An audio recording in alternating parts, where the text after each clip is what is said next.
of TFNN.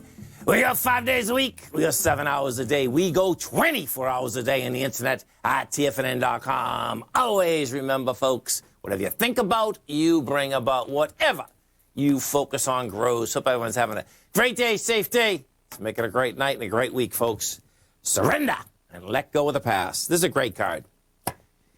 Whatever life takes away from you, let it go. When you surrender and let go of the past, you allow yourself to be fully alive in the moment. Letting go of the past means that you can enjoy the dream that is happening right here, right now. Market-wise, let's take a look at it out here. We have the Dow Industrials down 107. NASDAQ is off 19. NASDAQ's off 5, rather. S&P's off 14.5. Gold contract up $2, trading at $18.69 an ounce.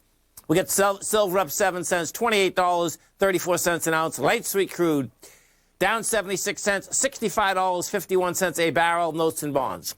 10-year note up 1 tick, 132.12. The 30-year down 3 at 156.22. And King Dollar. King Dollar's down 413 ticks, trading out at 89.752. Euros at 122. Yen is at 108.89. The British pound's at 141 to 1 U.S. dollar.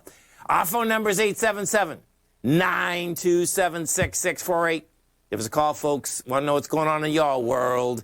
In the world of the S&Ps, let's take a look at them. What do you have? Well, bottom line, you get a sideways market out here once again.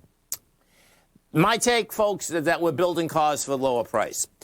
You know, we're down 141 on the SPY. It's no big deal, but the bottom line is we get an inside day on the SPY also. So yesterday what you actually did is that also had an inside day. Bottom line, you had volume out here, 65 million yesterday. You get 38 today. That means you're not even going to do 65. That's the cause build. And that's telling me the SPY wants to go back, go down and test the high volume low that was generated out here 5 trading days ago. That's 404. Right now you're at 414. NDX 100, different animal. NDX 100 has a potential very large ABC structure on the way down setup. And what we have out here today is that you're down 56 ticks, 56 cents rather. You're at 323. Now, this is another sideways move. That's the real bottom line right now. What we had out here, we have a high volume low that's laying out here at 316 on the Qs. You're at 323. You're inside the lower range, and what's sticking out like a sore thumb are the swing lows from March. Now, the high of the swing low is 309. The low of the swing low is 297.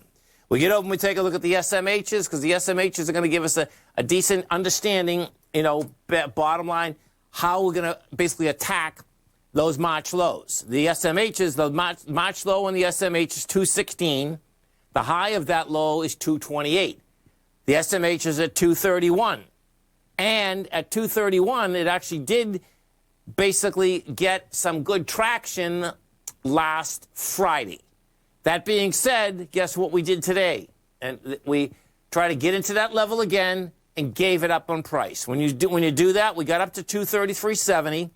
You're trading 231. That's saying it's going to come back to the lower end, and it's going to try to test the 223.82. So the SMHs are going to give us a monster heads up in general as to where that NDX 100 as well as the NASDAQ composite wants to go. Gold contract out here. You got a monster bid in the gold contract yesterday. You took out a swing point. You had good volume behind the move. Bottom line out here today, you're up $1.80, which is nothing because of what you do have, and this is huge divergence. The dollar is still getting smoked, folks, okay? You're down, and you're down big inside the dollar. That being said, right now the gold contract is at this 1869, 1881 is game. Silver, bottom line, also got a monster bid out here yesterday. Silver continues to basically have volume behind the move. What silver might take is that it wants to spike this $30.03. And if we go take a look at some of the silver stocks, you're going to see Heckler is so strong, it's pretty amazing. Bottom line is that you talk about wide price spread, man. Yesterday, Heckler, you know, went from a price point of $765 to $886. They're making money hand over fist. That is saying that the silver market wants to go higher. We take a look at Heckler, and you put this on a little bit longer basis, and what you're going to see out here is Heckler just blew away a swing point. Swing point we blew away is 762. Has volume behind the move. That's saying Heckler's going to go after the $13.07, and I think that's going to be it's its high period. Is it 13? Yeah, it is. Let's go on after its all-time high. All-time high.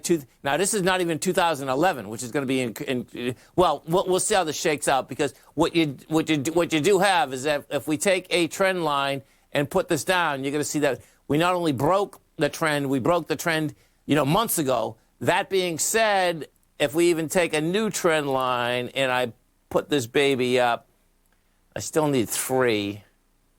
Yeah, you still broke it. Bottom line, that wants higher price. Now, let's go look at that good old dollar. So picture, gold's only running up a couple bucks today, and the dollar's getting smoked once again. It's down 410 ticks, almost a half a penny. You're at 89,753. That's number one. It's saying that it's going to go after its February swing low, which is 88,253. The way this is trading, it's basically looking that it could just blow that away. And if that's what we get, folks, you are going to see something that we haven't seen for a long period of time. If you blow that number away, that is saying that the good old dollar wants to run down to the 80 level. And right now, you're at 89.753. Because what ends up happening would save the dollar in February with the two highs. This is February of 2018, with the high that was generated out here in 2008 as well as 2010. It's pretty amazing time-wise, folks, when we take a look at actually how fast time goes. It's amazing. And that's why, even when I started the program, that card is so important about being here now. Yesterday's gone. Tomorrow's not here. What are you doing right now? Check it out and enjoy yourself, folks. That's the real bottom line. And then there's a question, wouldn't equities be supported if the dollar drops? The bottom line is that what does happen is that it looks like, yes. In one aspect, the bottom line is that you can still buy less, okay? As the dollar goes down, folks, is this. This is what you want to wrap your head around. Doing business inside the United States is not going to make a difference. Doing business overseas, the difference is dramatic. That's what it really comes down to. As to the aspect of what it does for equities, it looks to me like, we're in the middle of a correction here. That's the real bottom line. If we have inflation that's coming, what you're going to see here is that you're going to see higher prices, but yet you can buy less, period. That's going to be across the whole world, not just the United States. Stay right there, folks. Come right back.